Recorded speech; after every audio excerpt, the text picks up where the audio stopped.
जय भोलेनाथ, हर हर महादेव। नव कैलेंडर वर्ष 2026 की ढेर सारी शुभकामनाएं। 2026 का साल ज्योतिषीय दृष्टि से एक ट्रांजिशन ईयर माना जा रहा है, जहां बड़े ग्रहों की चाल दुनिया की दिशा और दशा तय कर देगी।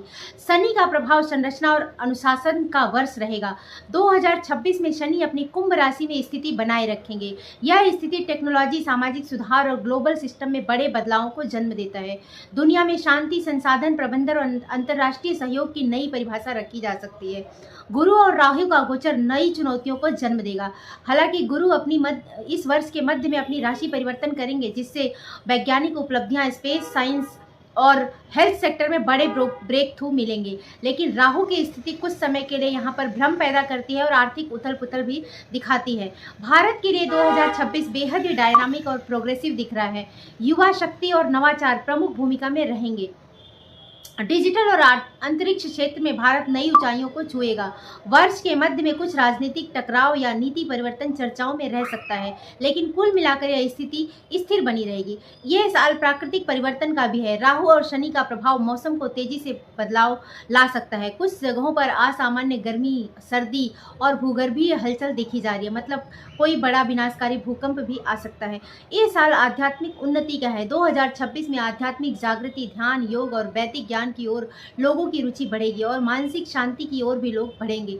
इसका मतलब है कि 2026 एक ऐसा साल है जहां टेक्नोलॉजी, आध्यात्मिकता और ग्लोबल बदलाव मिलकर दुनिया को नई दिशा देंगे। कुछ चुनौतियां होंगी, लेकिन यह साल कुल मिलाकर प्रगति और सुधार का ही रहेगा।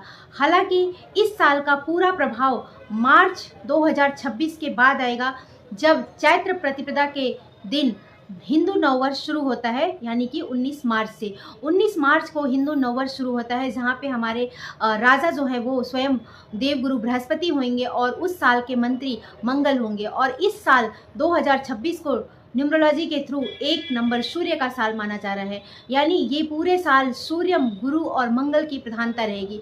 और जब भी ये 3 बड़े ग्रह यानी राजा, गुरु और सेनापति मिलते हैं तो सिस्टम में बड़े बदलावों को जन्म देते हैं। इसका मतलब है कि आने वाले समय में चाहे वो राजनीति हो, चाहे कि पढ़ाई के क्षेत्र में बड़े रिफॉर्म्स को मिलते हुए दिखा जा रहा है। हमारे एजुकेशन सिस्टम में बड़े बदलाव की संभावना है। राजनीति में भी बहुत ज़्यादा उथल पुथल रहेगी। लोग सड़कों पर उतरेंगे, लोगों की जनता में आक्रोश की भावना रहेगी और कभी भी एक बड़े आंदोलन को जन्म दिया जा सकता है। तो हमें इन सब चीज़ों से बचना है और बाकी किसी भी कही सुनी बातों पे नहीं आना है और अपना और अपनों का विशेष ध्यान रखना है। सभी के लिए 2026 बेहद मंगलमय और शुभकारी हो। जय भोलेनाथ, हर हर